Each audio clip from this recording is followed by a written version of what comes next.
So I got to ask you, man. So what's the best way for a junk removal business to turn a Facebook ad click into an actual job booked? Yeah, so there's a couple of things, right? And this is where Facebook can be a little harder to understand because I think there's more to it than a Google ad, right? You run a Google ad, you get a call, you close on the phone, okay? With Facebook, there's a lot of different pieces in place. So number one is capturing attention, all right? So if they don't stop the scroll, it don't matter, right? So if your ad isn't capturing attention, whether it be the video that you have, the photos you have, or your ad copy, you've already lost. So that's step one, getting them to stop the scroll. Step two is a CTA that takes them to the next step, and that's your call to action. So you want to have a CTA that's basically very simple, goes to the next step. So it could be click learn more to get a free estimate. It could be message us by clicking below. Whatever the next step is, you want to be detailed and have that in a simple fashion. And then step three is going through the qualifying and the sales process. Just because somebody clicked doesn't mean they're going to buy. We all know that, right? So this means that your conversation flow is very important in that sales. So one of the things that we preach, we hate trying to give just price right away. I'm going to tell you why, because that's where the leverage is. So if you give price right away, it's very easy for them now to take that and go to a competitor. And we all know if you're like, man, it looks like that's going to be 250, and they go to a competitor, that competitor is going to say, I can do it for 245. That's going to happen, right? So you lose the leverage immediately. So we also kind of sort of coach them up, and we have a team who helps do the conversations for them to qualify and close the deals as well in the back end. I like that. Now, when you said with step one with the Facebook ads, so what I was thinking when you said that, because you were saying if the ad doesn't grab attention, then you're already lost and all that, is a good way going about it is just doing regular posts and just seeing what stands out for that. Like I'll give you an example.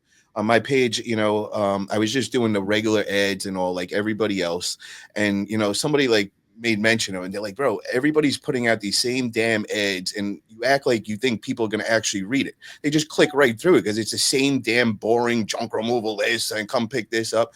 So I was like, yo, I want to be something different, man. So I started with the cartoon graphics and funny ass things like, like if you got an X that's bothering you, let me handle it. And I'm throwing an X in the trunk of a car. You know what I mean? And that's me for the junk. And that got like thousands of views. And I'm like, oh, bingo, and then I put that out on Nextdoor and everybody's hitting me up. They think it's the most funny thing it is. So it's like, that's the way what you're looking for is like, good way would be just putting out regular posts, see what gets the most likes, views, and then you kind of got an idea where the Facebook ad should look like.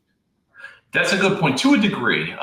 In your page at this point, it's going to be a little bit different because you have built up enough stock at that page to where you will actually see some engagement. Some people aren't going to be at that level. So even if they have something good, they still might not see engagement on the page level because Facebook is always, understand the Facebook algorithm, they are always going to give a lower amount of impressions for a Facebook page than like, or for a business page than like your regular profile. So you may have meant your profile and maybe I misunderstood you there, but that could be misleading because if they haven't got much traction on their Facebook business page, they might actually have something that's good, but because it's a Facebook business page, they didn't get that same amount of traction. You really have to work to get that. And that's one of the reasons, think about it. When you're on your Facebook newsfeed, you don't see a lot of Facebook business pages in your newsfeed, right? Because you'd probably hop off Facebook if that was the case. So it's two-pronged. Facebook also wants you to pay. That's the name of the game. But you nailed it in what you just said. You had something that was funny, engaging, and that's how you really take that next step in step one.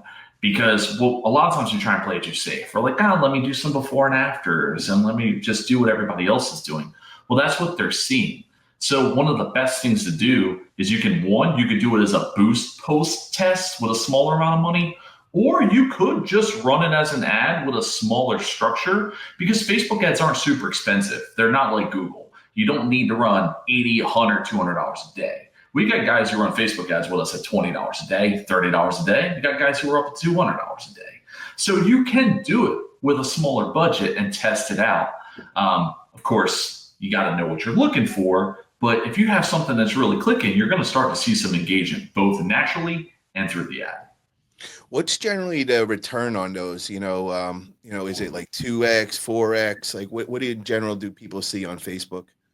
Yeah, it's always going to vary. And I'm always very open about that. If you're speaking with a marketing agency and they're guaranteeing results, they're telling you it's going to be an exact set number, they're trying to sell you. I mean, every market is different.